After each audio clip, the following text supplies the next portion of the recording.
The very first college football playoff rankings were released on Halloween night. Was it tricks or treats for where the Big Ten teams were ranked? From LA to Piscataway, all Big Ten all year long. This is Big Ten 10. Just 3 Big Ten teams were ranked in the college football playoff top 25, the very first edition that was released on Tuesday night. And that really tells the story of the Big Ten so far this season. You've got 3 really good teams at the top of the Big Ten East in Ohio State, Michigan, and Penn State. And then the conference really takes a pretty big dip after that. So no other teams outside of the B1, G3 inside of this. You would like to see a little bit more depth in the Big Ten, but in terms of being a top-heavy conference, the Big Ten right now is as top-heavy maybe as it gets, with Ohio State number 1 in the very first rankings and Michigan at number 3. So that's 2 in the top 4 to start things off, and Penn State checks in at number 11. Let's talk first about those Ohio State Buckeyes. A big reason they are number 1 in the country in the very first CFP rankings is because they've got the best resume in college football. They've got the best wins in college football. A lot of other schools have one big win. Oklahoma beating Texas, Texas beating Bama, Washington beating Oregon, etc. But Ohio State has 2 big wins. Of course, going on the road and beating Notre Dame, and then at home against Penn State. Those are 2 top 15 teams in these CFP rankings. Ohio State hasn't been overly impressive this season.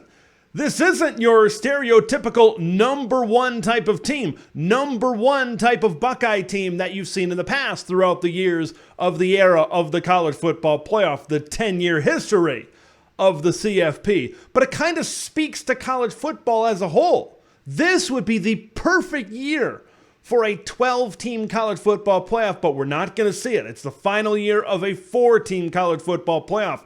I think there's a lot of good teams. You could even say there's a good handful of great teams as well. But is there that elite team? Is there that excellent team that you've seen in the past few years with Georgia, that you saw in 2019 with LSU, that you've seen over the years with some of these teams throughout the college football playoff era? I don't know.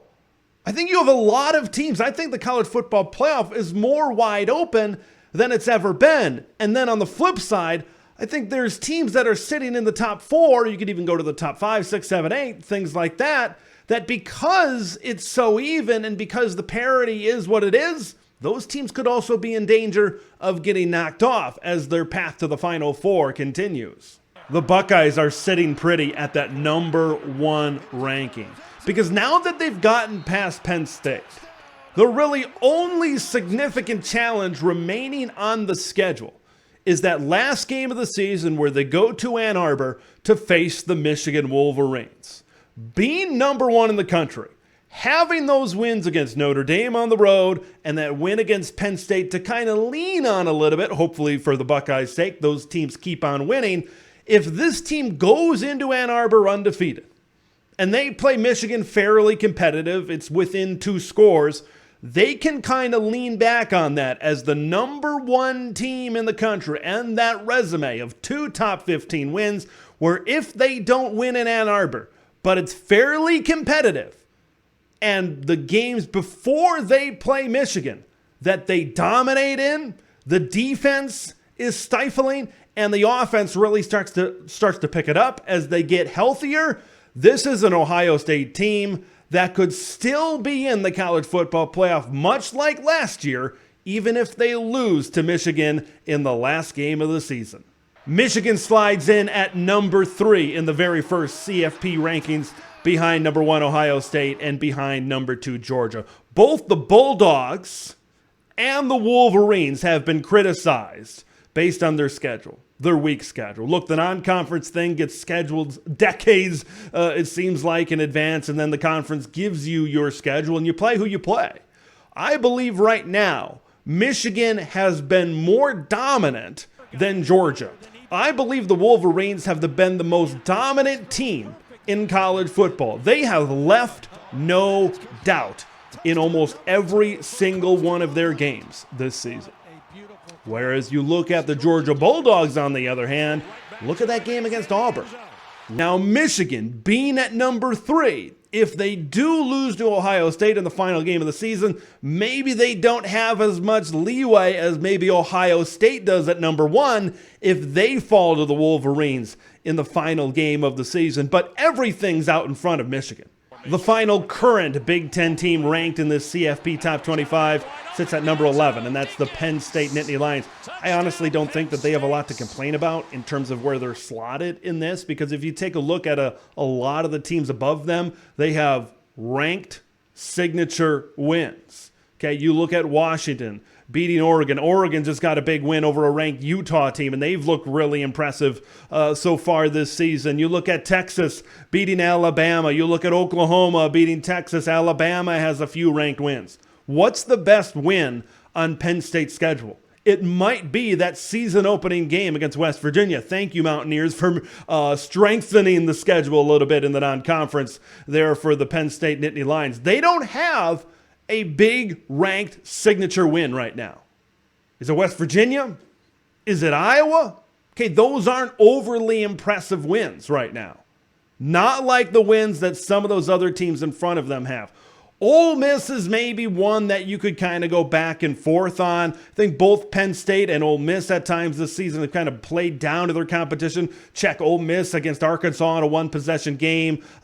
Penn State against Indiana this last week. I think that game against the Hoosiers did not do Penn State any favors. Some breakdowns on defense, some breakdowns in the secondary that led to big touchdowns, that led to big plays for the Hoosiers. It's not good. Because Indiana, a lot of people within Big Ten circles had them at the bottom of their power rankings. One of the worst teams in the Big Ten.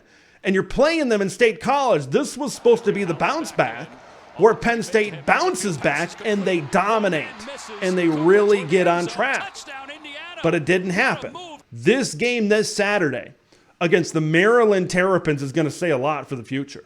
Okay, if they want to come out and if they feel disrespected at number 11, having a statement win against Maryland over the past few years, this has been a game where Penn State has come out and dominated. We got to talk about the future. All 4 West Coast teams that are coming into the Big Ten in 2024 are ranked in this initial CFP Top 25. You got to talk about the first 2 out. Number 5, Washington, and number 6, Oregon. Things set up really well right now for the Huskies and the Ducks. Since these two teams met up against each other a few weeks ago, I think Oregon has maybe looked like the better team, right? You look at what Washington kind of played with their food a little bit against Arizona State, and then you look at what Oregon did against Utah, utterly dominating the Utes. This Oregon team has got a really good offensive line. They got Bucky Irving, Bo Nix, we know about him, Troy Franklin on the outside. That's a pretty good defense over there as well. This is an Oregon team that I think learned some things in that loss to Washington, and this is a team that's really hitting their stride. Washington's a good team. I don't think there's any doubt about that. Washington is as good of an offense as there is in college football. But where are the Huskies? Minus Michael Penix, minus Rome Odunze. Where is Washington when maybe that pass game isn't super explosive? Can the Huskies win in other ways? Can the Huskies win by running the football? Can the Huskies make key stops on the defensive side of the ball? I'm very curious to see if that can happen. Now, if both Washington and Oregon win out, and even both teams have USC on their schedule, right now, I think the Huskies and the Ducks can both defeat the Trojans. Trojans are not going in the right direction right now.